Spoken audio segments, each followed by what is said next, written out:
Vanavond 9 uur met Shell bij Pika Pika NL.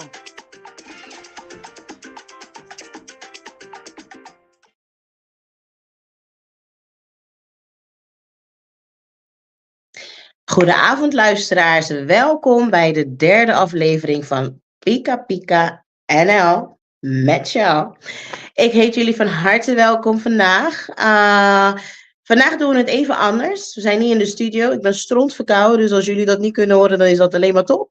Mocht ik een paar keer hoesten, alvast mijn excuses. Maar de show must go on, want we hebben pittige, educatieve onderwerpen te bespreken die we noodzakelijk moeten delen met de rest van de wereld. Dus vanavond hebben wij Dayanara van Buoyant Finance. Ik hoop dat ik het goed uitspreek. En die gaat ons het een en ander vertellen van wat zij doet en wat zij tegenkomt in het werk. Zij doet boekhouding. Daarnaast doet ze ook budgetbeheer om mensen te, budgetcoaching, om mensen te leren hoe zij met hun geld moeten omgaan. Maar toch blijkt dit altijd een probleem te zijn voor heel veel mensen. Want continu raken mensen in de schuld, of het nou hun eigen schuld is of niet. Het is altijd een heel gedoe om eruit te komen. Dus we heten Dayanara van harte welkom. Excuses, dat was mijn camera. Mag zij in beeld komen? Dayanara, ben je aanwezig? Ja, daar komt ze. Ja, goedenavond iedereen. Ja, ik ben Dayanara, eigenaar van Buoyant Finance. Nou, dankjewel voor deze avond. Ja, jij bedankt. Ja, want we zijn allemaal heel erg benieuwd van hoe de vork in de steel zit. Allereerst ga ik altijd beginnen met de vraag te stellen. Wie je bent, hoe je erop bent gekomen om dit te starten. Ben je erin gerold? Is het een familieding? Gewoon pure nieuwsgierigheid. Dus vertel, hoe ben je hierop gekomen? Nou, ik ben een jonge dame van 4 kinderen. Ik doe dit eigenlijk naast mijn baan. Ik werk voor de gemeente als financiële administrateur voor de afdeling dienstverlening. En ik deed dit zeg maar als hobby. En zo ben ik een beetje ingerold, zeg maar. Na heel veel denken van, zal ik toch ermee beginnen? Heb ik 2 jaar geleden gezegd van, nu ga ik er wel aan de slag ermee. En zeker om de mensen te helpen, zeg maar, die er moeite mee hebben. Om toch niet van, hoe ze dat zeggen, van paycheck to paycheck te moeten leven. Ja, dat is een goeie. Ja, want dat doen de meeste mensen wel, hè? Paycheck to paycheck dat klopt. Leven. Ja, goedenavond allemaal. Maar allereerst, je bent dus begonnen in de gemeente. Hoe is het daar? Mag ik ook vragen in welke gemeente? Het hoeft niet, maar pure nieuwsgierigheid. Ik heb te maken met de afdeling dienstverlening bij de gemeente Enschede. Daar doe ik de financiële gedeelte. Dat doe ik dan part-time, dus 3 dagen per week werk ik daar. En de rest, zeg maar, voor Buoyant Finance. Ik ben meer in de achtergrond, zeg maar. Dus ik heb niet veel te maken met de burgers. Maar ik ben wel een beetje betrokken naarmate de betalingen voldaan moeten worden. Oké, dus dat stukje financiën, dat is wat je echt bezighoudt. Dus het overmaken van. Maar laten we gaan back to basic. Want je doet zowel de boekhouding, ja. En je doet coaching voor, hoe noem je dat? Budgetcoaching. Budgetcoaching en budgetbeheer. Juist, en je doet het voor zowel zelfstandigen, ondernemers en de normale burger die in loondienst werkt. Nee. Voor de gemeente doe ik dan. Voor de gemeente doe ik dan de financiële zaken, zeg maar. Hè. Dat is gericht op de dingen die gedaan moeten worden vanuit de gemeente. Daar heb ik een overzicht van en de contracten, zeg maar, hoe die de deur uitgaan. Met de externe leveranciers. En voor mezelf, voor Buoyant Finance, doe ik dan boekhouding, budgetbeheer en budgetcoaching. Het is gewoon. Kijk, en dat is het interessante. We willen daarover praten. Die gemeente is niet belangrijk. Ja. We willen weten wat jij doet. Ja. En wat je tegenkomt. Ja, boekhouding. Welke mensen kom je tegen? Sorry. ZZP'ers. Voornamelijk ZZP'ers doe ik dan Voornamelijk. de boekhouding van, ja. En daar heb ik een combi. Ik bied mijn ZZP'ers ook een beetje budgetbeheer. Omdat ik merk, wat ik meestal ben tegengekomen tot nu toe, is in loondienst is toch alles verschillend. Want je krijgt alles, je krijgt netto. Je krijgt netto betaald. Hè? Dan wordt alles in de achtergrond, zeg maar, gedaan. Maar als ZZP'er krijg je dat bedrag, zeg maar, die jij dan als uurtarief hebt aangegeven. Dat krijg je per week meestal. En dat is gelijk een hoop bedrag voor heel veel mensen. En niet iedereen, zeg maar, kan heel goed omgaan met hun geld. En daar kom ik dan bij kijken om te voorkomen, zeg maar, dat die personen, zeg maar, in de schulden raken en ook geen reservering maken voor de nodige belastingen die ze moeten terugbetalen en dergelijke. Dus dan heb ik dan een beetje, dan geef ik dan een beetje sturing van hoe ze dat het beste kunnen doen voor zichzelf, maar ook voor hun eigen bedrijf. Dus eigenlijk, het maakt niet uit welke drie. Ze krijgen een stukje coaching. Dus je legt ze ook uit van, in jouw casus gebeurt dit en dit en dit en dit en dat. Ja. Oké. Ja. Voor de mensen die het niet weten. Wat is budgetcoaching en wat is budgetbeheer? Want sommige mensen weten nog steeds niet wat het is. Dus we gaan in kleine Jip en Janneke taal proberen het uit te leggen voor de rest. Nou, het doel van budgetbeheer en coaching is meer eigenlijk dat je advies geeft. En beheer is dat je dan, je beheert de administratie van degene. Het is van volledig tot basis. Maar meestal doe ik dan de basis, omdat ik dan een beetje regie wil geven. Of dat de persoon, zeg maar, regie behoudt over zijn eigen administratie. Maar het moment, zeg maar, dat je bij mij komt aanmelden voor budgetbeheer. Dan ga ik dan aan de slag en dan ga ik overzicht maken van alles wat er te maken heeft met jouw eigen administratie. Daar maak ik een overzicht van je inkomsten en uitgaven. En afhankelijk van wat er binnenkomt, zeg maar, en wat er allemaal betaald moet worden, daarmee ga ik aan de slag. Dus het is eigenlijk budgetbeheer. Blijf jij dus als klant, zeg maar, blijf jij sowieso verantwoordelijk voor je eigen administratie. Heel belangrijk, dat stukje. Ja, dus je blijft zelf verantwoordelijk. Want soms raken mensen in de war met het stukje bewindvoering. En die denken dat het dan in zijn geheel in beheer is bij de persoon bij wie ze, of de organisatie bij wie ze hulp vragen. Maar het zijn twee verschillende dingen. Maar je had het net over een basis. En je had het ook over volledig. Zou je misschien het verschil tussen die twee kunnen uitleggen als budgetbeheerder? Volledig is als ik dan volledige controle heb over alles. Dan doe ik de betalingen van alles, ook de primaire uitgaven. Wat betreft huur, elektriciteit, water, et cetera, et cetera. En ook als er regelingen te treffen zijn, zeg maar, met schuldeisers, waar dan ook, dan doe ik dan de betalingen. Maar de basis is dat als het alleen gaat om regelingen die getroffen moeten worden, bijvoorbeeld met schuldeisers. Het hoeft niet echt problematiek te zijn, maar dat er dan toch dat ene stukje, dan breng ik, zeg maar, met dat ene stukje breng ik rust voor de klant. En hoe kunnen wij dat zien dan? Is het dan zo dat ze, net als bij de reguliere budgetbeheerder, dat ze per week dan een bedrag krijgen uitbetaald of per maand? Dat gewoon netto voor hun is, zodat ze zich geen zorgen hoeven te maken daarover?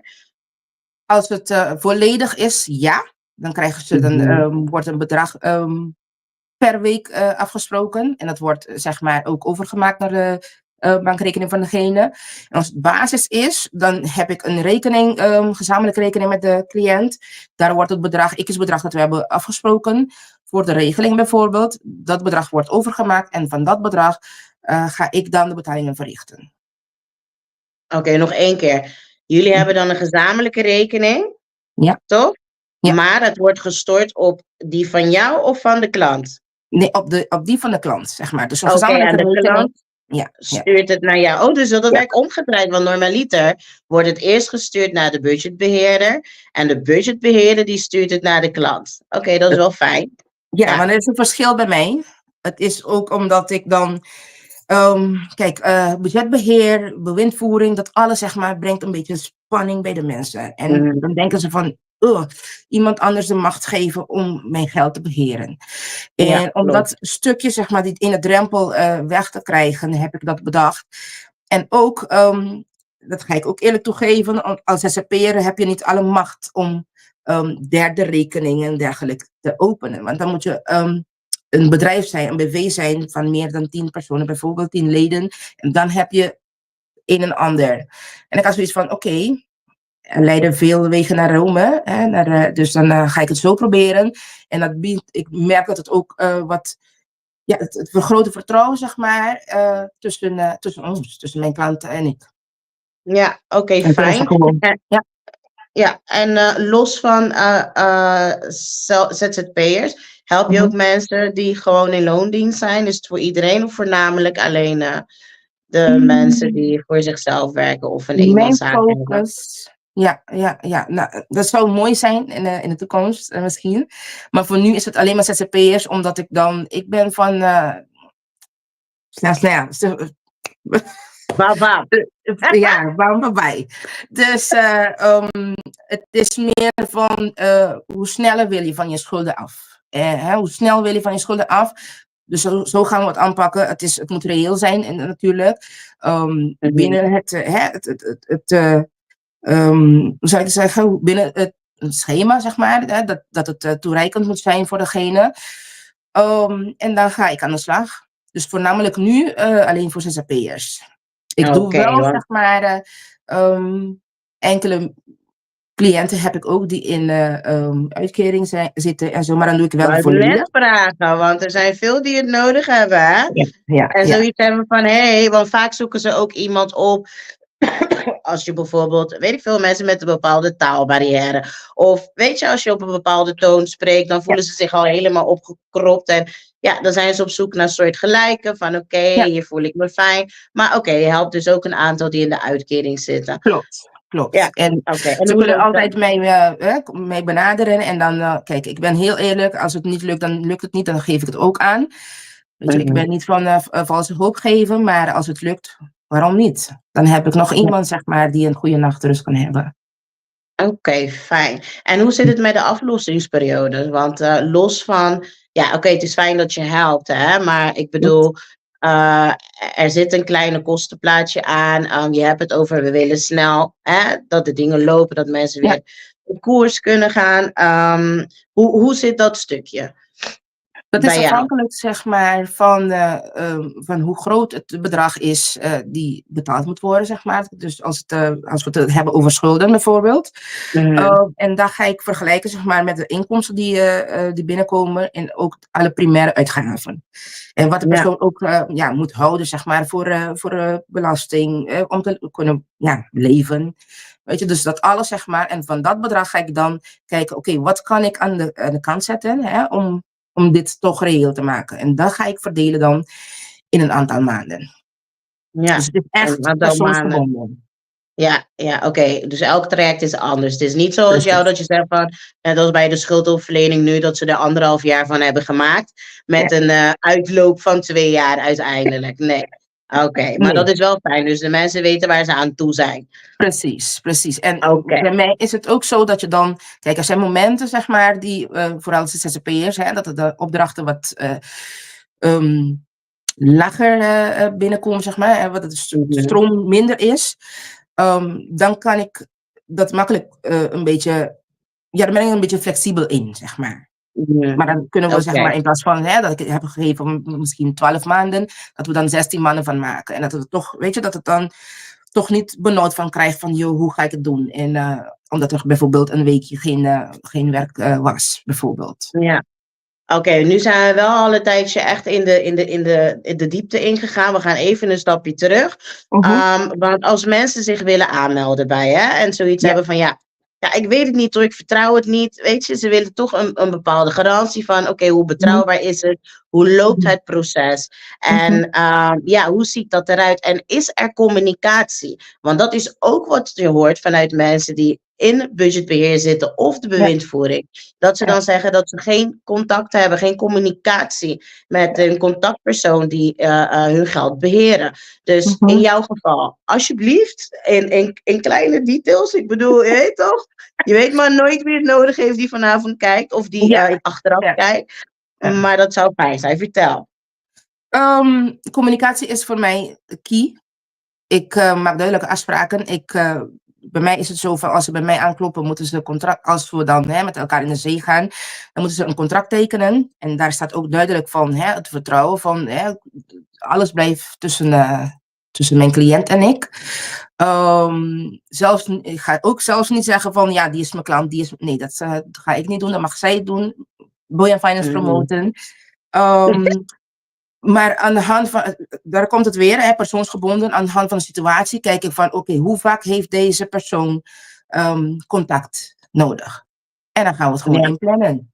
En ik ben ook telefonisch altijd via WhatsApp te bereiken, dus ze mogen me altijd vragen stellen. En dan, als het tijd is, dan reageer ik wel buiten mijn tijd, werktijden, zeg maar, dan check ik het wel de volgende dag en dan geef ik een terugkoppeling. Dus ik laat altijd wel weten van, weet je, ik laat ze gewoon gehoord voelen. En met ook de actie die daarbij hoort. Ja, oké, dat is fijn. Want soms heb je van die, wat ik dan persoonlijk heb meegemaakt met oud-cliëntjes destijds, was dat je maar tussen 9 en 11 kon bellen, bijvoorbeeld. Ik bedoel, er zijn heel veel mensen, of je kon alleen via mail communiceren. Ja. Niet iedereen werkt daar goed mee, of er is dan weer miscommunicatie. Ja. Dus het is wel fijn om te horen dat je toch wat persoonlijker bent, dat mensen je via WhatsApp kunnen benaderen. En dat je binnen een x-periode dan terugreageert. Dus dat is fijn. Oké, dus wat we tot nu toe hebben begrepen is, je komt binnen, ze melden zich aan. Oh, dat stukje hebben we niet gehad. Hoe moeten ze zich aanmelden? Gaat dat via je website of gaat het via socials? Via social, via website, telefoon, het liefst via de app. Telefoonnummer, mag ik die doorgeven? Ja hoor, dat is kunnen we ook noteren. Ja, dat is 0630 43 0445. En dan kunnen ze me altijd even appen en dan kan ik, mocht ik geen bericht op dat moment kunnen reageren, dan reageer ik wel de eerstvolgende moment. Oh, dat is wel heel vrij. Heel anders dan hoe andere mensen werken. Ja, want ik probeer zeg maar heel kort, zeg maar, weet je, de lijntjes heel kort te houden. Ja, maar... Ja. Oké, fijn. Maar ook de afzender, hè? Of de ontvanger, dus altijd belangrijk. Oké, dan ben je dat gestart. Wat ben je tot nu toe, wat voor advies kan jij aan de kijkers geven, mensen die in bepaalde situaties verkeren? Ik formuleer het verkeerd, excuus. Wat heb jij vanuit jouw ervaring geleerd? Dat jij vindt dat gedeeld moet worden met andere mensen. Waar ze bijvoorbeeld rekening mee zouden moeten houden. Of hoe men soms in de problemen komt. Ja, dat is een goeie. Ik denk bij mij wat het op nummer 1 staat. Dat mensen heel vaak uit schaamte de dingen laten liggen. En kijk, niet iedereen hoeft bij mij aan te melden. Graag, mag. Maar er is hulp. Er is, ja, toch? Ja, maar in Nederland, weet je, is er genoeg hulp te vinden. Neem contact met je gemeente. Geef aan wat er aan de hand is. Weet je, zoek hulp. En er is altijd er is altijd hulp. Weet je, dus om deze situatie te voorkomen. En je hoeft je niet ervoor te schamen, want er zijn verschillende redenen waardoor wat het oorzaak kon zijn. Dus ik zou zeggen gewoon, zoek hulp. Dus voornaamste wat je tegenkomt is schaamte. Wat ik kan begrijpen, hè, want ik ben dus een... ik haat het woord, dus ik noem mezelf een survivor van de toeslagenschandaal. En ik had ook echt een issue, nog steeds eigenlijk, hè, om de brieven van de Belastingdienst te openen. Ja. En ze hebben een naam daarvoor, brievenbus, nog wat. Dus ik kan me er wel in vinden, de schaamte. Hè? En je wil geen contact opnemen met de gemeente of iets, want je wordt vaak van het kastje naar de muur gestuurd. Of er is geen tijd. De mensen binnen de gemeente die zijn ook continu op en neer. Mensen gaan weg, je krijgt weer een nieuwe. Het brengt error. Ja, personally. Nou ben ik best wel goed gebackt, maar dan nog zit ik met dat stukje. Dus ik kan me best wel voorstellen dat stukje bij anderen moeilijk is. Zou jij misschien een casus kunnen delen met ons, waarvan je echt ziet van wat deze schaamte uiteindelijk heeft veroorzaakt. Dus hoe ernstig het uiteindelijk kan worden en hoe moeilijk of hoe makkelijk het is om weer eruit te kunnen komen. Want soms denken mensen van, weet je wat, laat maar. Het is gedaan en Ja, ik zie het wel, terwijl dat niet hoeft. klopt. Een casus. Nou, Nou ja, of een inderdaad. voorbeeld. Je hoeft niet Ja, in ja. detail, want het is persoons of Nee, toch? klopt. Ja, Ja, eigenlijk is het zo dat soms mensen dreigen hun huis zelfs kwijt te raken. Dat ze dan meldingen gaan maken voor, hoe heet dat ding? veilig Ehm, thuis bij enzovoort. ja, voor, ja, Ja. klopt. En melding dat er kinderen, minderjarigen onder het dak zitten en dat er dan alert moet zijn voor de consequenties. Dus, maar juist door dat gedrag, zeg maar, dat wordt getoond vanuit de persoon, Mhm. ja, gaan de instanties hun aanmeldingen doen. En ik begrijp het ook waarom ze dat doen, ter Ja. voorkoming van. Maar dat brengt ook meer stress. En de Ja. meeste mensen die ik tegenkom, zeg maar, die klappen steeds dichter. Dus die klappen echt dicht. En, maar dat is het ergste, zeg maar. Ik denk van je kinderen kwijtraken, een huis kwijtraken. En op een gegeven moment zelfs tot depressie toe, dat je niks kan Gewoon niet meer voor. functioneert. Ja, Mhm. precies. En dat, En, het wordt ja. zwaar onderschat. Ja. Ja, het is een dingetje. Ik heb het meegemaakt, althans niet zelf, maar Mhm. ja, ik kan het geen netwerk noemen, maar in het werkveld enzovoort. Ja, Vanuit de verslavingszorg, de psychiatrie, van alles. ja. Dat het inderdaad best wel heftig is. Um, maar wat ik zo fijn vind, wat je net vertelde, is dat je dus echt gaat kijken naar de behoeften van de klant. Wat hebben Ja. ze nodig? Zijn ze capabel om bepaalde dingen te doen? Je geeft ze nog steeds de regie, wat ik ergens wel goed vind, maar aan de andere kant is het ook spannend. Want stel je voor dat je een Mhm. klant hebt Mhm. die denkt de regie te hebben, maar je ziet van, hé, hij loopt hier iets niet goed. Wat doe je dan? Ja, dan komt de communicatie weer, hè. Maar dan ga ik even de persoon aanspreken van, joh, dit is hem. En Mm, in mijn contract staat dat ook bij, hè. Ik geef 1 tot 2 waarschuwingen, daarna houdt het op. Want voor mij is het oh, ook van, weet je, ja, je moet wel, kijk, je moet wel willen. Maar een wil is een weg, zeggen ze, hè. Maar dan moet je wel willen en dan gaan we beide hard voor werken. Dus niet dat, ik vind dit wel een goede aanpak. Ik weet niet, het is anders. ja, Dus, het is dus niet wil je van, groeien? Kom op. precies. En Ja, dan sta ik er 100% achter en dan ga ik voor je aan de slag. Maar dan moet je ook, dan moeten we samen, dat moeten we samen doen. Dus dan ga ik echt van tevoren, ga ik dan even kijken van, joh, dit gaat niet. Dit is hem. En dan laat ik het ook zien, zeg maar, waar het misgaat. En dan zeg je van, oké, we zullen het anders kunnen proberen. En dan geef ik het ook een beetje regie van, hoe denk je dat het anders kan? Maar dat is ook afhankelijk van de persoon weer. Want als het echt iemand is die helemaal niks heeft met cijfers en dergelijke, dan neem ik het er zo'n beetje over. Dan oh. stel ik het voor. Klopt. Mm, Maar als het echt iemand die toch, dat ik zie dat het wel moeite waard is om toch, dat ene stukje, dan geef ik het aan. En dan zeg je van, ja, misschien is het zo beter. En dan passen we dat aan. Het is niet ja, gelijk van, nou, je is daaruit. Ik laat niet zo snel iemand in de steek, maar het is meer van, je moet wel willen. Want het komt niet alleen ja. van mijn kant vanaf. Nee, klopt. Maar weet je wat ik er zo fijn aan vind? Is dat je hebt bepaalde instanties die zoiets hebben van, oh, we blijven rekken, ondertussen blijven we eten. En hoe je Ja, het nu nee. zo verwoordt en hoe je het Ja, benoemt, gaat het ja, niet daarom. Je bent dus echt bezig met de ja, groei, financiële groei van je klant op dat moment. Dus dat is heel mooi. ja, Nou ja, fijn. Je bent dus voornamelijk ja. bezig met de ZZP'ers en dat is voor mij heel interessant. En voor meerdere mensen denk ik ook, want er komt een nieuwe wet aan, het DBA. Iedereen Mhm. is in rep en roer.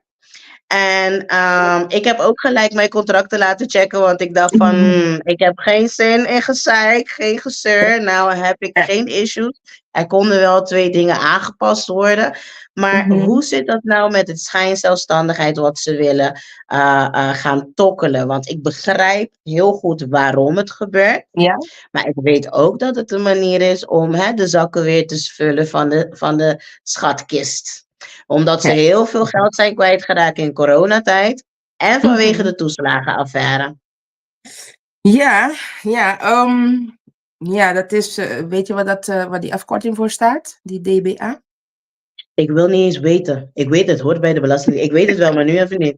Zeg het maar aan ons. We zijn allemaal leerlingen hier. Laat me googlen. Ja, ik heb een en ander genoteerd. DBA staat voor de regulering, beoordeling, arbeidsrelatie. Fijn. Ja, en dat betekent, Ja. daar staat voor zeg maar, dat de werkgever en de werknemer samen verantwoordelijk zijn voor de arbeidsrelatie. Ja, er gaat een heleboel gaande. Inderdaad, ik krijg een heleboel appjes van, joh, Dayanara, wat betekent dat voor mij? Moet ik weer in loondienst? Moet ik blijven moet ik ZZP'er blijven? Wat gebeurt dan als ik werk al een jaartje bij degene, project loopt nog. Wat? Ja. Dan ben ik even gaan googlen. Want ik dacht van, want dat brengt heel Het veel is een pittig angst. onderwerp, hè?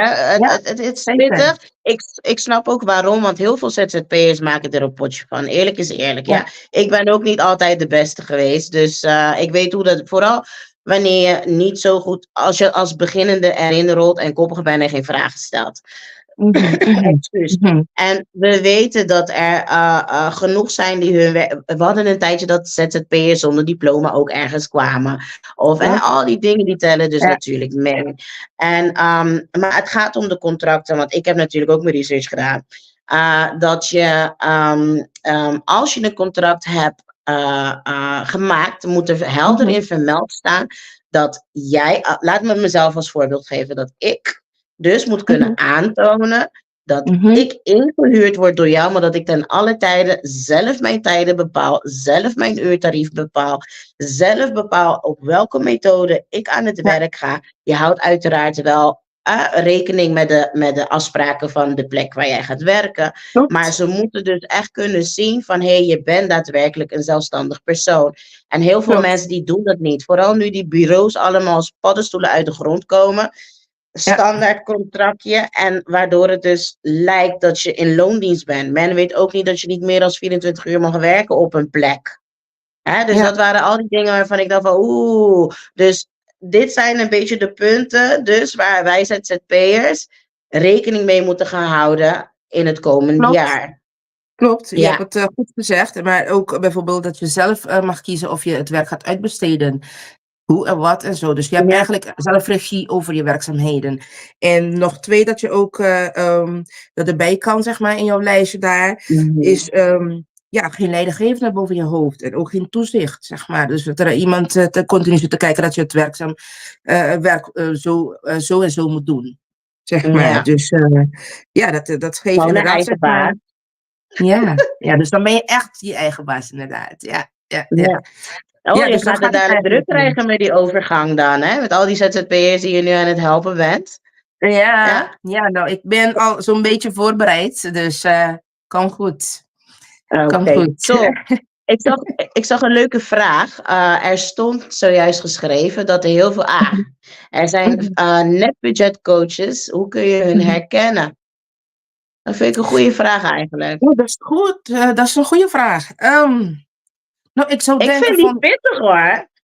Want je herkent ze niet 1, 2, 3. Nee, dat inderdaad. Ik denk dat je gewoon op onderzoek moet gaan. Wie is dat? En ik denk van, weet je, ik ben meer van het persoonlijke contact, zeg maar. Dus ik ga niet zomaar iets praten om te praten, zeg maar. Dus ik denk aan de hand van gesprekken moet je dat even uitzoeken. En ook, ga maar googlen en kijken van hoe je ervoor staat. En niet maar dat is dus ook het nadeel. Want je hebt heel veel mensen met de vlotte babbel, maar uiteindelijk gaan ze zwaar op hun gat, weet je. Dus ik denk, inderdaad, dat persoonlijke contact, dat is belangrijk. Nou, je zegt dat je dat al doet. En inzage in de dingen die gebeurt, is dat ook gewoon open en bloot voor beide partijen in jouw geval? Dat is zeker in mijn geval. En zeker met die gekoppelde bankrekening, zoals ik zei, dat is stap nummer 1. Want alle transacties dat worden gedaan, want ik zeg ook van, ik hou van geld, maar van mijn eigen geld. Dus dat het duidelijk is, zeg maar, dat alles wat ik doe, zeg maar, heb je gelijk toegang en zicht in, zeg maar. Dus het is niet zo van, wat gebeurt daarachter? En dan gooi ik wel wat van, ik heb zo en zoveel geld voor je gespaard. Nee, je ziet het. Ja, oké, dat is fijn. Dus volledige inzage en communicatie. Als een ander dat niet kan zien of je voelt dat dat niet gebeurt, dan zijn dat dus alarmbellen voor jezelf. Dat zijn de red flags. Ja, en ik denk van... Ja, en weet je, ik denk als het eerlijk is, zeg maar, stel dat het dan, want volgens mij ben ik de enige die zo werkt, maar stel dat er een andere manier van werken is, zeg maar, als je je gegevens opvraagt, moeten ze dat kunnen aantonen. Ja. En als dat niet gebeurt, zeg maar, hè, dan is dat zeker, dan roept dat zeker vraagtekens op. Ja. Oké, nou dat is fijn. Hier zeggen Alf, Kara, volgens mij voel je het te zijn de tijd aan, toch? Nou ja, ik denk het ook. Ja, zou kunnen. Het zou zomaar kunnen, ja. Ik zag nog iets staan, iets in de richting van dat je goed bezig bent. Dus als een compliment naar jou toe. Ja, dankjewel. Ja, zo te horen en te zien dat je goed haar best om de medemens goed te hulp te komen. Zeker, ja. Nou, zeker. Ik denk het ook. Ik moet zeggen, ik vind je aanpak heel uniek. Ik heb het nooit op die manier gehoord. Ja. Ik vind het ook wel fijn, want inderdaad, aanpakken en klaar. Niemand wil te lang hangen in dat gedoe, toch? Kom op, klopt. Ja. Ik denk dat het dan, het geeft ook meer motivatie. Denk ik van, als ik mijn klanten, als ik terugdenk van de gesprekken die we hebben gehad, zeg maar, het geeft meer motivatie van, joh, weet je, ik ga alle overwerken nemen en zo, dan ga ik, weet je, dus dan willen ze heel snel. En het is niet zo van, na dat jaartje, dan laat ik je gewoon los en zo, en mijn contracten zijn meestal voor een periode en zo, maar dan bied ik dan budgetcoach, en dan ga je coachen en dan kijken van, oké, kan ik je helemaal loslaten en dan kan je dat ik je los, zeg maar. Dan kan je verder. Maar het is niet zo van, oké, we hebben alles afgelost en zo. Nu heb je weer regie of alles. En ga je alles zelf betalen. En joh, Diana, bekijk het maar. Want het is zo van, dan hou ik nog steeds je handje een beetje vast. En kijken van, oké, het gaat de goede kant op. En dan laat ik je steeds een beetje los. Ja, en hoe zit het met de kosten? Want je hebt bijvoorbeeld dat je in sommige gevallen dat de gemeente het betaalt. In andere gevallen dat het vanuit de klant zelf komt, een gedeelte.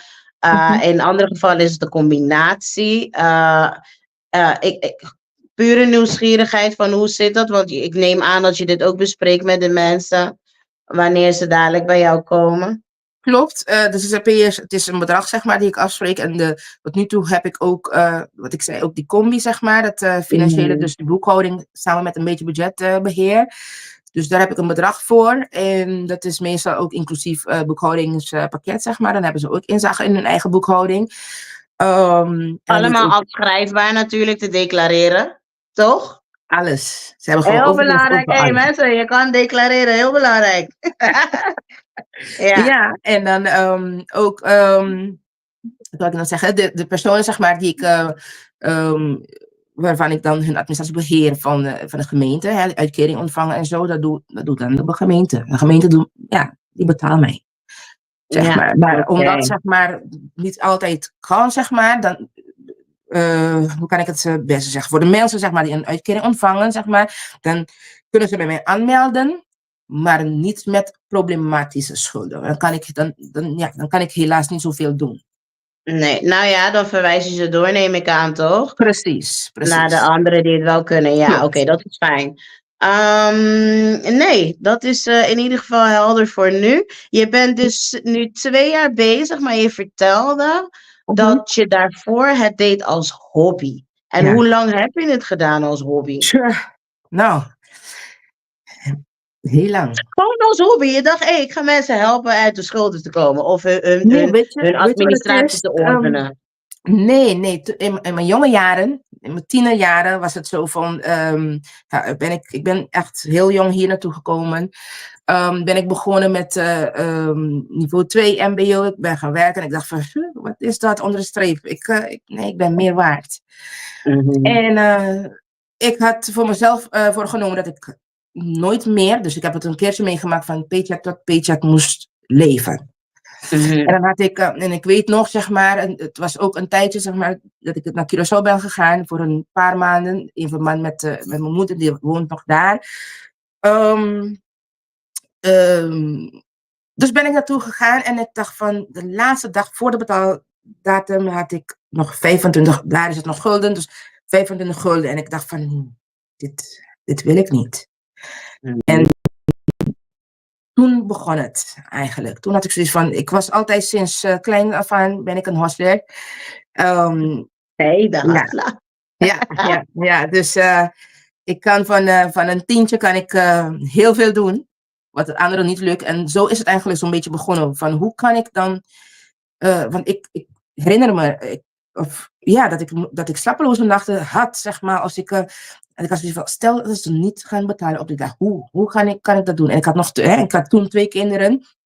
En ik dacht van, er zijn nog meer mensen die helaas zo moeten leven. En misschien heel lang al. En hoe kan ik die mensen helpen? En zeker omdat ik ik vind het cijfer geweldig. En de communicatie vind ik dat geweldig. Dus dan ga ik het zo een beetje combineren.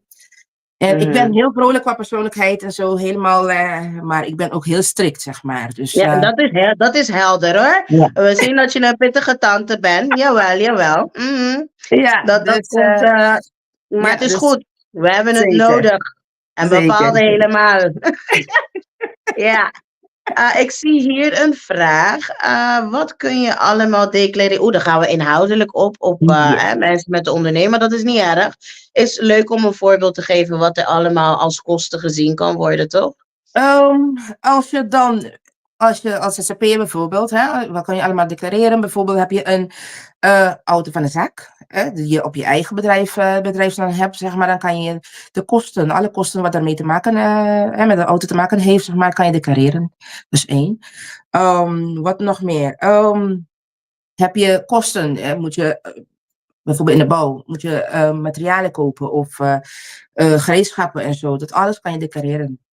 Dus Ja. het is heel uitgebreid, maar dan moet het wel specifiek qua onderneming. Ja, dus eigenlijk alle kosten die je maakt binnen je onderneming, dat is hetgeen wat je zou kunnen declareren. Men heeft bijvoorbeeld ook gezegd van, bijvoorbeeld als je geen zaak hebt en je onderneemt vanuit huis, of althans, je doet je administratie vanuit huis. Of dat je een gedeelte van de huurkosten kan declareren. Wat bijvoorbeeld, ik weet niet of daar trouwens een verandering in is. Wat ik ook weet is, als je bijvoorbeeld gaat werken in de zorg, dat je je kleding, je hebt kleding die je moet wassen. Klopt. Dat je een gedeelte van je waskleding ook kan laten declareren. Als je een pen gaat kopen helemaal in Duitsland voor jouw onderneming, kan je die declareren. Je benzine kan je declareren. Een bedrijfsuitje kan je declareren. Mijn god, moet ik het lijstje langer maken? Nou, er is wel een twist, zeg maar, want de huurkosten bijvoorbeeld zou je wel, het is afhankelijk van hoe je dan, en de woningstichting ook, als het dan mag van de woningstichting, want tegenwoordig zijn er ook woningstichtingen die zeggen van, ja, je mag geen bedrijf meer aan huis hebben, maar je mag wel thuis werken, zeg maar geen bedrijf aan huis hebben. Dus dat is een beetje, en dan komen die kosten, zeg maar, dan is het een vraagteken van, ga je die declareren, ja of nee? Ja, want ik weet dat er een switch is, een verandering is. Klopt. Maar als jij je uren hier thuis, je stroom achter de laptop, je bent je administratieve zaken aan het doen 1 keer in de week voor 2 uurtjes in de week, ik zeg maar wat. Weet je, al die dingen kan je meenemen, maar het ligt er ook aan wat je precies doet. Dus het scheelt. Een pure nieuwsgierigheidsvraag, want gezien je met ZZP'ers vooral aan het werk bent, ben je ook bekend met mensen die bijvoorbeeld, ik noem maar wat, een dagbesteding hebben of een stichting hebben? Want daar zijn de regels net iets anders. En soms is het een beetje, waar moet je declareren bij je opdrachtgever? Bij Nou, mij, Diana. als je klant wordt, dan dien het weg.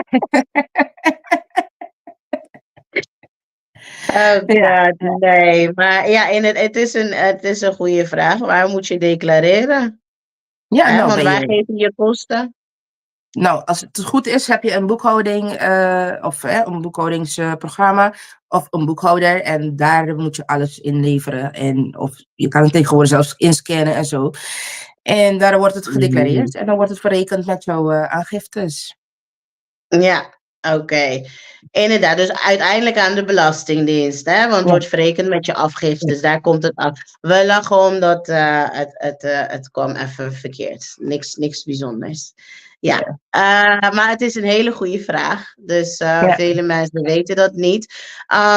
Maar wat zijn nog meer dingen die je tegenkomt bij ondernemers die bij jou komen aankloppen? Dingen die belangrijk zijn, los van, denk niet aan schaamte of let op je administratie of whatever. Wat zijn dingen die je nog vindt van, hey, dit is echt iets wat noodzakelijk is om door te geven. Want net als nu zijn wij verplicht om een verzekering, een arbeidsongeschiktverzekering aan te schaffen. Klopt. En dat gaat natuurlijk gepaard aan het aantal huishoudens die je hebt in huis, enzovoort, enzovoort. Dus ja, kan je daar wat meer over vertellen? Eén ding wat ik mee kan geven is het opzij zetten van het bedrag dat je aan Belastingdienst moet betalen. Ik blijf erop hameren. Van je inkomsten zou ik zeggen, als je veilig wil zijn, dan zou ik 30% tot 40% van je inkomsten apart houden. En dat is voor je inkomstenbelasting. Ja, dus dat bedrag, zeg maar, zet je apart. Zodat je dan, wanneer inkomstenbelasting gedaan moet worden, zeg maar, dan kan je dat bedrag, zeg maar, gewoon makkelijk overmaken zonder gezeik en zonder gedoe of dat je in mindering bent omdat je dan niet hebt gespaard. Ja, nou ja, wat opvallend is dan, uit mijn geval, is wanneer je dat doet, dan hou je meestal nog wat over. Hè? Want het bedrag van wat je moet spaart aan de kant, die blijft maar hoger gaan. Die stijgt heel snel. En uiteindelijk blijkt je niet eens zoveel te hoeven betalen. Dus dat is wel fijn. Misschien ook heel goed om uit te leggen van, een mens snapt soms niet waarom ze om de 3 maanden BTW moeten betalen en dan 1 keer per jaar loonbelasting moeten betalen. Zou je dat misschien helder kunnen maken voor de kijkers? Ik ga kijken. Ik ga proberen om het zo makkelijk uit te leggen. Het is zo, als je in loondienst bent, wordt het een en ander voor jou achtergehouden, hè? Van je salaris afgetrokken. En als je zoals de loonheffing, hè? Voor de premies. Alles, belasting, al die premies, zeg maar. Al die minnetjes dat je ziet op zo'n salarisspecificatie. Maar als je als ZZP'er werkt, zeg maar, doe je dat niet. En het is ook de reden waardoor het dan aan het 1 keer per jaar, zeg maar, bij de aangifte inkomstenbelasting, dat in rekening wordt gebracht, zeg maar. Dus om het makkelijk uit te leggen. Dus vandaar dat je dat bedrag, zeg maar, ook per jaar moet betalen. Ja. Oké, want dat stukje bijvoorbeeld van de BTW, wat men soms niet begrijpt, is als je in de zorg werkt, toch? En je doet dat via een bureau, niet rechtstreeks naar je opdrachtgever. En je laat de opdrachtgever wel jou betalen, maar omdat jouw, hoe noem je dat? Een intermediair, het bureau waarbij je de opdrachtgever krijgt, ook een en ander voor je doet, wordt er vanuit de opdrachtgever 0% BTW betaald. Maar moet ik weer een bedrag betalen aan het bureau waar wel BTW in zit. Voorheen was het omgekeerd en dat bleek niet goed te zijn. En die BTW die je destijds kreeg, die moest je dus elke 3 maanden bij elkaar optellen om dan je BTW-aangiftes in te dienen. En eigenlijk is het super simpel, want het staat al op je loon. Hoe zeg je dat? Het staat al op je loonstrook, of je loonstrook niet, je factuur die je dan ontvangt. Of als je iemand bent die producten verkoopt. Dat zijn vaste dingetjes wat je inkoopt. Daar betaal je belasting over, maar wanneer je het verkoopt moet je ook belasting over betalen. Je zegt net Holland, niet elk beroep is btw-plichtig. Dat klopt. Dat klopt, niet allemaal. Maar er zijn zoveel regeltjes tussendoor. Als je nou met een bureau werkt of niet. Hoe dat gedeeld is onder elkaar. En daarom dat ik ook zeg van, verkoop je producten. Als ik bijvoorbeeld, weet ik veel, mokken verkoop. En ja, daar moet je gewoon een x percentage van btw's hebben. Want je hebt ook 3, toch? Je hebt 9%, je hebt 21% en je hebt nog eentje. 0%, Maar dat 0% verschilt weer. en Ja, 0%. vrijgesteld. Klopt, Ja. excuus. Ja, oké. Ja, Ja. dat zijn wel dingen waar we rekening mee moeten houden. Maar als jij nou nu met de ZZP'ers, de mensen die erover nadenken om het werk te willen gaan doen later op zichzelf, of eindelijk zelfstandig te werk willen gaan. Ja. Als we het hebben over de boekhouding, want ja, is het zo dat jij, nou je hebt al gezegd, er is openheid, hè? Je doet het samen met de klant. Maar wat raad je aan? Dat ZZP'ers zo'n boekhoud-app nemen, wat dan gekoppeld is met jou? Of gaat dat gewoon echt volgens de reguliere weg? Want zoals je zei, tegenwoordig kan je bonnetjes uploaden. Alles kan je doen in die apps. Weet je, het wordt al voor je berekend en het is gewoon dan. Kijk, Maar ik bij zeg jou van, werkt het gewoon op de reguliere manier? ja, maar het is meer van, Oké. ik zeg van, stel dat je denkt van, oké, nee, weet je doet een paar opdrachten en je weet precies, €1000 heb je elke week en dan kan je dat, ben je een beetje cijfermatig, denk je geen boekhouder nodig te hebben. Ik zou zeggen van, oké, lukt het? Begrijp je de cijfer achter het scherm? Ga ervoor. Maar zoek wel TZT, een financieel adviseur, een boekhouder. En weet je, laat even met je meekijken of je dan geen geld mist. Of dat je niet te veel moet betalen en zulke dingen. Maar als je helemaal geen verstand hebt van cijfers, van het financiële gedeelte, zou ik je wel aanraden toch, neem een boekhouder in de hand. Ja. Oké, dus dat verschilt ook per persoon. Ja, Klopt. nou ja, dat is gewoon om even te kijken. Nou, Ja. ik ben heel erg blij dat je er vandaag was. Dat je het een en ander met ons hebben kunnen delen. Ja, het is altijd zo lastig. Want normaliter met Pika Pika gaat het makkelijk 1,5 uur, 2 uur door. Maar bij mij op de woensdag, dat gaat niet. Het is midden in de week. Maar ik wil wel vragen aan alle kijkers om nu deze laatste 10 minuten al jullie vragen neer te zetten, zodat we die kunnen bespreken. Jenny Krijnhoff zegt hier, de boekhouders zijn erg duur. Daar heb ik een mening over. Maar Dayanara, neem het platform. Kan, maar je moet het als een investering zien. Investeren in je eigen bedrijf. Dat je weet dat je administratie op orde is. Dan hoef jij maar alleen maar te werken. En als je bij mij komt, dan zorg ik voor de rest. Zo simpel als dat. Ja. En je kan hem declareren, jongens. Je kan hem declareren. Ja, klopt. Zijn kosten van het bedrijf. Klopt. Ja, hier zeggen Mickey, help je alleen mensen van Nederland met budgetteren? Nou, in principe wel. Maar ik heb ook een en andere klanten, zeg maar, op Curaçao. En de bedoeling is dat ik ook daar naartoe wil groeien. Dus dat ik dan ook mensen vanuit in het buitenland zou kunnen helpen. Oh, ze gaat international, mensen. Ja. Grote dromen, niks mis mee. Ja. Dat is wel mooi, zegt ze. Nou, ik denk dat Jenny wel iemand kent buiten Nederland die je misschien... Ja. Nee, maar super tof. Ik moet zeggen, nogmaals, de aanpak. Ik denk dat iemand anders eerder hierover had moeten nadenken. Want ik moet eerlijk zeggen, met mijn klanten voorheen liep ik daar heel erg tegenaan. Want je moet echt binnen een bepaald tijd... Ik bedoel, die mensen werken in die tijd. Snap je? Je kan niet zomaar altijd... Tuurlijk kan je wel een momentje nemen om een telefoontje te plegen. En zogenaamd ga je even naar de wc of whatever. Maar soms zijn die gesprekken langer dan 10 minuten...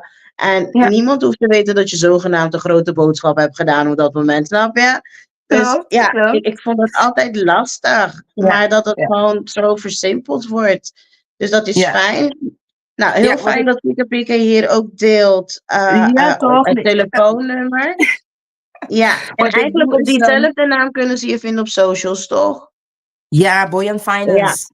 Boyan Finance, Oké. altijd. Daar heb ik een lieve, schattige, goede moderator voor. Die doet het hartstikke goed. Ja. Dus Boyan Finance op Insta, op Facebook. Dus daar ben ik ook te vinden. Ja, samenwerking is key. Het is het beste wat je kan doen. Zeker, Ja, zeker. maar los van dit allemaal, ik zou heel graag in de toekomst wat weer willen weten over de zaken die later aan bod komen. Ja. En hier zegt Lovely, ik noem je even zo, sorry. International Lady, heel trots op je, Diana. Nou, kijk. Nou, De dankjewel. extra veren die, Ja, goed zo. Zijn dit bekenden ook, of toevallig? Ja. Ja, nou, top. Kijk, ze komen je toch ondersteunen. Oh, kijk nou iemand ook nog van jouzelf die ook even langskomt. Super top. Super top. Jongens, jullie allemaal die meekijken. Jongens, we hebben een kleine 10 minuten. Hè? Dus als jullie vragen hebben, stel ze gerust. We hebben nu nog de tijd ervoor. Inmiddels 9. En excuus, mijn stem is zo verrot. Dit is ook de reden, jongens, dat wij niet in de studio zitten vanwege de tijd, maar ook omdat ik strontverkouden ben en niemand ziek wilde maken, want anders zaten we gezellig in de studio nu op dit moment. Ik hoop dat jullie het niet kunnen zien, want ik lijk eigenlijk op Shrek en in combinatie met een gremlin. Oei! Maar goed, dat is nu niet belangrijk. Dat is niet belangrijk, maar Diana, om de tijd even te vullen. Zijn er dingen die nog van belang zijn voor ons om te weten over jou? Want ik had hier een paar vragen, maar eigenlijk uit jezelf heb je ze al beantwoord. Ja. Heb je al benoemd of wat? Hoe het zat met de aanmelding, de vertrouwelijkheid. Het proces van aanmelden is eigenlijk super easy. Dat kan gewoon via socials en via de telefoonnummer heb je al aangegeven. Even kijken, de aflossingsperiode voor de mensen die schulden hebben. Hoe het nou precies daarmee zit. Dus dat heb je ook al haarfijn benoemd. Dus dat is ook fijn. Hier zegt Cara, ik ben een gepensioneerde, maar als ik jonger was, heb ik zeker bij Diana ingeschakeld. Nou, je krijgt dankjewel. Een compliment. Dat is een compliment. Ik wil wel even iets mededelen. Ik heb voornamelijk heel veel klanten vanuit de bouwwereld, zeg maar. En daar werken ze meestal van 7 tot 3, 7 tot 4, half 8. Dus die tijdstippen waar ik dan ook werkzaam ben. En ik weet dat het vervelend is. We hadden het over communicatie net. Het is zo van... soms bied ik dan de gelegenheid van... heb je vragen, stel ze gerust. En dan beantwoord ik ze wel. En dan kan je later op een moment waarop het jou schikt... even beantwoorden. Dus ik bied toch dat ene stukje dat ze dan... dat ze zich niet helemaal verlaten voelen, zeg maar. Dus, nee, maar daarom zeg ik ook. Hè, dat is dus het fijne. Want wat uit mijn ervaring, dus kon je alleen tussen 9 en 11 bellen. Dan zit je vast. Je begint net. Je kan niet, je hebt geen ruimte. Maar nu kunnen mensen gewoon in hun pauze gewoon zeggen... Hey, ik ga even 10 minuten aan de lijn. En dan voelt het niet geforceerd. En weet je, een appje al, het feit dat ze zien van... Hey, het is gelezen en ze heeft benoemd dat ze er zo op terugkomt of whatever... Dat brengt gewoon heel veel, althans het zou voor mij heel fijn zijn. Hier nog een vraag van Rachel. In welke stad kunnen we je vinden? Want dat is trouwens een goeie. Want ik heb het vermoeden dat je online werkt. Ik werk online. Als ik op persoonlijke gesprekken moet gaan, zeg maar, dan ga ik mijn auto in. En dus ik kom overal. Het is multifunctioneel inzetbaar, mensen. Dus, hier zegt Jeannette, topprogramma. Is het de bedoeling dat Diana in de toekomst cursus gaat organiseren rondom deze thema? Nou, knallen maar. Nou, ik doe budgetcoaching 1-op-1. Maar ik krijg steeds meer de vraag om dat in groepjes te doen en zo. Dus dat is ook zeker de bedoeling. Dus ik zou zeggen, volg me maar. En dan ben je ook als eerste op de hoogte wanneer het zover is. Top, top. Goeie vraag, Jeannette. Dat Ja. vond ik wel een goeie inderdaad. Want vaak, je ziet mensen het ook echt vaak doen, hè? Dat ze inderdaad in de vorm Klopt. van een cursus ook te werk gaan. En nou ja, daarnaast ook totdat de persoon het nodig heeft. En Precies. stopt wanneer het niet meer nodig is. Ja. Ja, ja dat is echt, dat is super.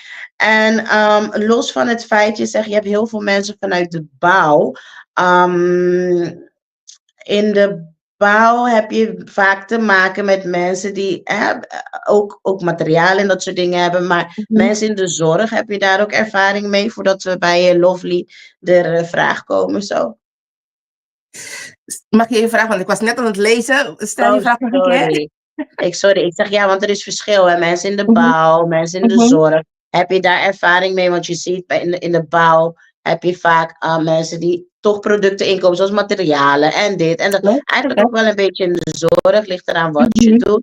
Maar zie je een verschil in de twee doelgroepen? Of hebben ze gewoon dezelfde problematieken? Of is dat anders? Ja, ik weet niet, ik formuleer het heel slecht, merk ik. Maar volgens mij begrijp ik jou wel. Ja.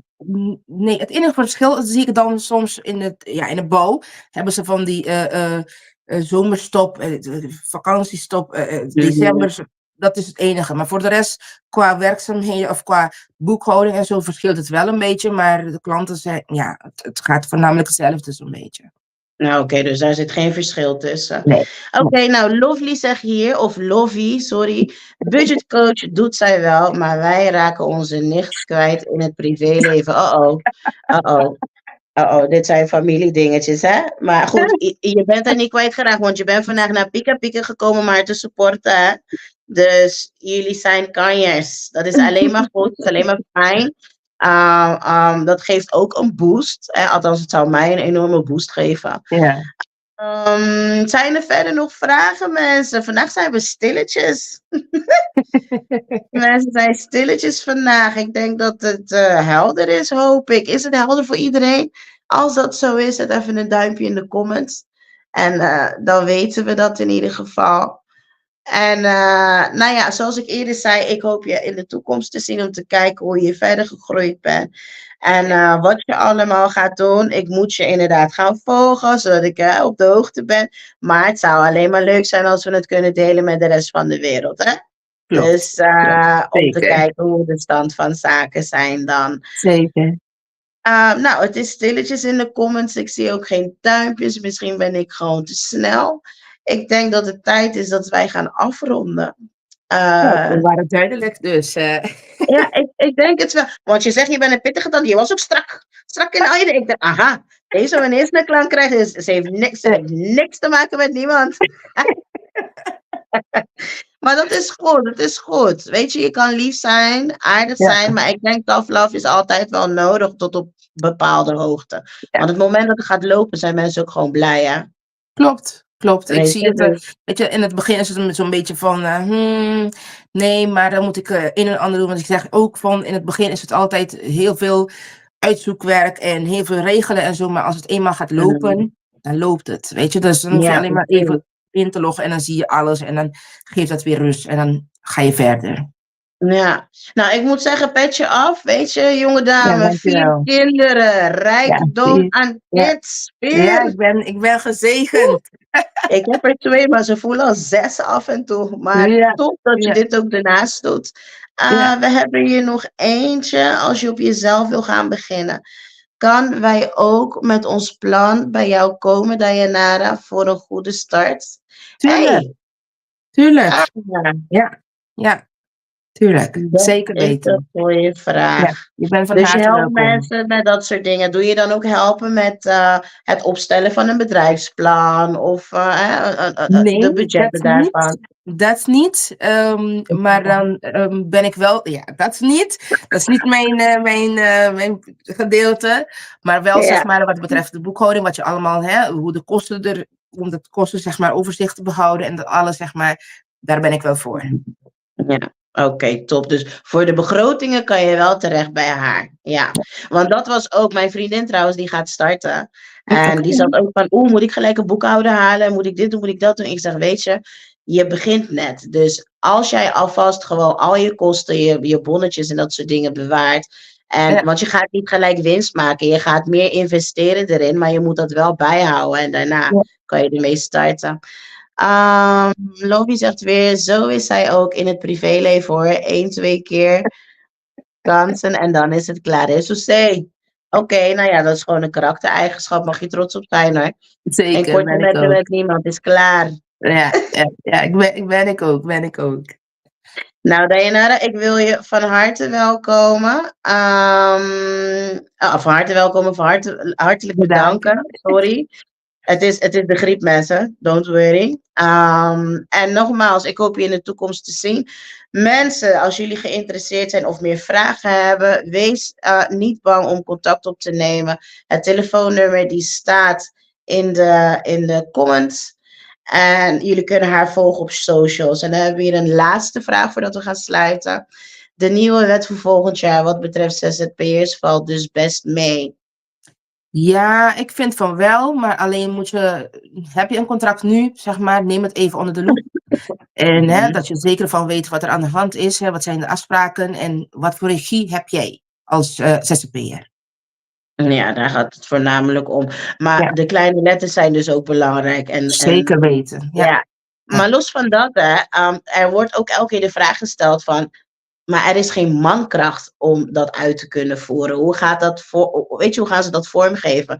Maar weet je, we blijven gewoon positief. We gaan kijken, eenmaal we erin zitten. En zoals die net zei, het blijkt mee te vallen. Hier zien we succes.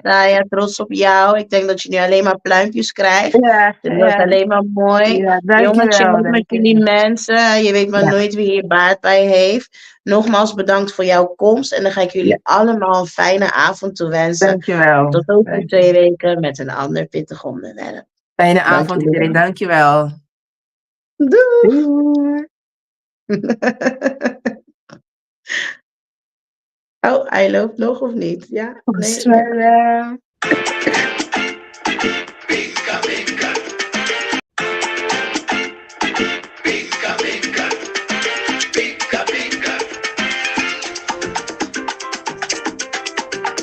Bedankt voor jullie aanwezigheid vanavond en we zien jullie weer zeer snel.